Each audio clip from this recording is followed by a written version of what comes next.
ಮೀಸಲು ಮತಕ್ಷೇತ್ರದ ಒಬ್ಬ ಪ್ರಬಲ ಆಕಾಂಕ್ಷಿಯಾಗಿದ್ದು ನಾನು 2023ರಲ್ಲಿ ನನ್ನ ಸರ್ಕಾರಿ ಹುದ್ದೆಗೆ ಸನ್ಮಾನ್ಯ ಶ್ರೀ ನಮ್ಮ ದೇಶದ ಹೆಮ್ಮೆಯ ಪುತ್ರ ನರೇಂದ್ರ ಮೋದಿಜಿಯವರ ಏನು ಸಮಾಜದ ಬಗ್ಗೆ ಕಳಕಳಿ ಇದೆ, ನಮ್ಮ ದೇಶದ ಅಭಿವೃದ್ಧಿಗಾಗಿ ಅವರು ಕೈಗೊಂಡಂಥ ಕಾರ್ಯಗಳು, ಅವರ ಯೋಜನೆಗಳು, ಅದರ ಒಂದು ಪ್ರೇರಣೆಯಿಂದ ನಾನು ನನ್ನ ಸರ್ಕಾರಿ ವೃತ್ತಿ ಜೀವನಕ್ಕೆ ವಿರಾಮ ಹೇಳಿ ಒಂದು ಸಮಾಜ ಸೇವೆ ಮಾಡುವ ಉದ್ದೇಶದಿಂದ ನಾನು ಎಲ್ಲರಿಗೂ ಗೊತ್ತಿದ್ದಂಗೆ 2023ರ ನಾಗ್ಠಾಣ ಮೀಸಲು ಮತಕ್ಷೇತ್ರದ ಪ್ರಬಲ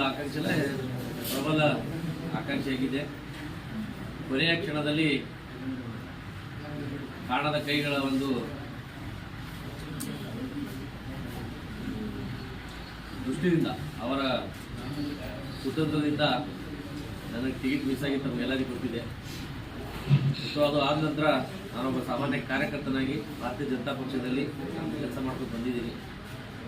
ಈಗ ನಮ್ಮ ಪಕ್ಷದ ಭಾರತೀಯ ಜನತಾ ಪಕ್ಷದ ರಾಷ್ಟ್ರೀಯ ನಾಯಕರು ಹಾಗೂ ರಾಜ್ಯ ನಾಯಕರನ್ನು ನಾನು ಸಂಪರ್ಕ ಮಾಡಿ 2024ರ ಲೋಕಸಭಾ ಚುನಾವಣೆಯಲ್ಲಿ ನಾನು ಬಿಜಾಪುರ ಮೀಸಲು ಮತಕ್ಷೇತ್ರದಿಂದ ಸ್ಪರ್ಧೆ ಮಾಡೋಕ್ಕೆ ನನಗೆ ಇಚ್ಛೆ ಇದೆ ಅಂತಂದಾಗ ರಾಷ್ಟ್ರೀಯ ನಾಯಕರು ಬಹುತೇಕ ಜನ ತಾವು ಕೆಲಸ ಪ್ರಾರಂಭ ಮಾಡಿರಿ, ನಾವು ನಿಮ್ಮ ಜೊತೆ ಇರ್ತೀವಿ ಅಂತ ಒಂದು ಆಶ್ವಾಸನೆ ಹೇಳಿದ್ದಾರೆ. ಆ ದೃಷ್ಟಿಯಿಂದ 100ಕ್ಕೆ 200% ನನಗೆ ಭಾರತೀಯ ಜನತಾ ಪಕ್ಷದ ಟಿಕೆಟ್ ಸಿಗ್ತದಂತೇಳಿ ಒಂದು ಆಶಾಭಾವನೆ ಇದೆ. ಇಲ್ಲಿವರೆಗೆ ಭಾರತೀಯ ಜನತಾ ಪಕ್ಷದಲ್ಲಿ ಇದು ಯಾವಾಗ ರಿಸರ್ವೇಷನ್ ಆಗಿದೆ ಅಂದರೆ ಮೊದಲ ಬಳ್ಳವಳ್ಳಿ ಇದ್ದಾಗ ಅಷ್ಟೇ, ತದನಂತರ ನಾಗ್ಠಾಣಾಗಿ 20 ವರ್ಷ ಆಯಿತು. ಈಗ ಇದು 4ನೇ ಪೀರಿಯಡ್, MP 4ನೇ ಪೀರಿಯಡು. ಸೊ ಇಲ್ಲಿ ನಮ್ಮ ಸಮಾಜಕ್ಕೆ, ಬಂಜಾರ ಸಮಾಜಕ್ಕೆ ಇಲ್ಲಿವರೆಗೆ ಭಾರತೀಯ ಜನತಾ ಪಕ್ಷದಿಂದ ಟಿಕೆಟ್ ಕೊಟ್ಟಿಲ್ಲ. ಹಾಗಾಗಿ ಈ ಸಲ 100ಕ್ಕೆ 100 ನಮ್ಮ ಸಮಾಜಕ್ಕೆ ನನಗೆ ಟಿಕೆಟ್ ಕೊಡ್ತಾರಂತೇಳಿ ನಮಗೊಂದು ಆಶಾಭಾವನೆ ಇದೆ.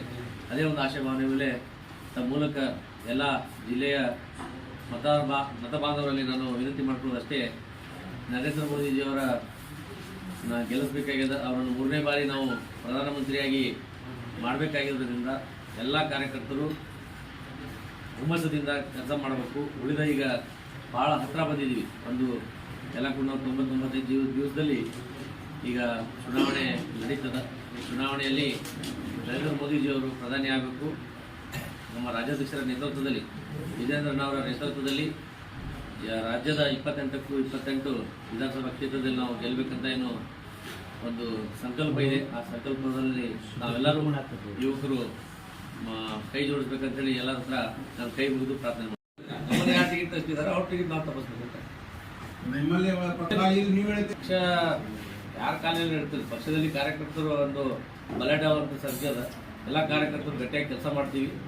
ಹಾಗಾಗಿ ಇದು ಆಕಾಂಕ್ಷಿಗಳಾಗೂ ಒಂದು ರಿಸರ್ವ್ ಕಾನ್ಸ್ಟಿಟ್ಯೂನ್ಸಿ ಒಳಗೆ ಇದು ನಡೀತದೆ, ನಾನು ಮುಂದೆ ಹೋಗ್ಬೇಕು, ನೀನು ಮುಂದೆ ಹೋಗ್ಬೇಕು ಅಂತೇಳಿ. ಬಟ್ ಯಾರಿಗೆ ಪಾರ್ಟಿಯವರು ನಿರ್ಧಾರ ಮಾಡ್ತಾರೆ ಅದ್ರ ಜೊತೆ ನಾವೆಲ್ಲರೂ ಕೂಡ ಹೋಗ್ತೀವಿ.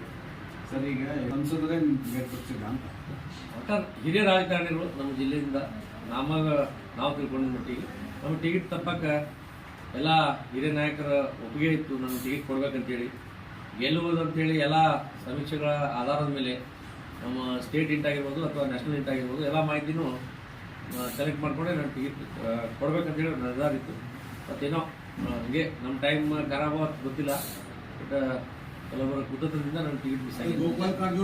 ಕೊಟ್ಟರು ಗೆಲ್ತಿದ್ರು, ಮಹೇಂದ್ರ ನಾಯ್ಕ ಕೊಟ್ಟರು ಗೆಲ್ತಿದ್ರು. ಹೊಸಬರು ಏಕದಮ್ ಈ ಕ್ಷೇತ್ರಕ್ಕೆ ಸಂಬಂಧ ಇಲ್ಲದವ್ರಿಗೆ ಕೊಟ್ಟಿದ್ದರಿಂದ ಸ್ವಲ್ಪ ನಮಗೆ ಹಿನ್ನಡೆ ಆಯಿತು. ಯಾಕಂದ್ರೆ ಆ ಶಾರ್ಟ್ ಟೈಮ್ನಾಗ ಅವ್ರಿಗೆ ಎಲ್ಲ ಕಡೆನೂ ಪಾಪ ಹೋಗಿ ರೀಚ್ ಆಗೋಕ್ಕಾಗಲಿಲ್ಲ. ಮತ್ತು ಯಾರು ಜವಾಬ್ದಾರಿ ತೊಗೊಂಡು ಬಂದಿದ್ರು, ನಾವು ಇದನ್ನು ಗೆಲ್ಲಿಸ್ತೀವಿ, ಇದನ್ನು ನಾವೆಲ್ಲ ಮೂಲಗಳಿಂದ ನಾವು ಅವ್ರಿಗೆ ಸಹಾಯ ಮಾಡ್ತೇವೆ ಅನ್ನೋದು, ಅವ್ರು ಯಾರೂ ಮುಂದೆ ಬರಲಿಲ್ಲ. ನಂತರ ಅವರು GST ಕೊಟ್ಟಂದ್ರೆ ನಾನು ಇವತ್ತು ಮಾಧ್ಯಮ ಮುಂದೆ ಬಂದೆ ನಮ್ಗೆ ಹೇಳ್ತಾ ಇರೋದು. ಇಲ್ಲಾಂದ್ರೆ ನನಗೆ ಭಾಳಷ್ಟು ಜನ ಫೋನ್ ಮಾಡಿ ಯಾಕ್ರಿ ಸುಮ್ಕೂತ್ರಿ ಅಂತ ಕೇಳ್ತಾ ಇದ್ರು. ಸೊ ಎಲ್ಲಿಯವರೆಗೆ ನಾವು ಹಿರಿಯರಿಗೆ ಭೇಟಿಯಾಗಿ ನಮ್ಮ ಏನು ಪಕ್ಷದ ವರಿಷ್ಠರಾದ ಅವ್ರು ಭೇಟಿಯಾಗಿದ್ದ ನಂತರನೇ ಇದು ಮಾಡ್ತೇವೆ. ಖಂಡಿತವಾಗ್ಲೂ ಮಾಡ್ತಿದ್ವಿ. ಯೋಜನೆ ಸಾಹೇಬ್ ಕೊಟ್ಟರು ಮಾಡ್ತೀವಿ, ನಾವು ಬಿಟ್ಟು ಬೇರೆ ಯಾರು ಕೊಟ್ಟರು ಮಾಡ್ತೀವಿ. ಬಟ್ ಪಕ್ಷದ ಜೊತೆ ನಾವು ಇರ್ತೀವಿ. ಪಕ್ಷ ನಮಗೇನು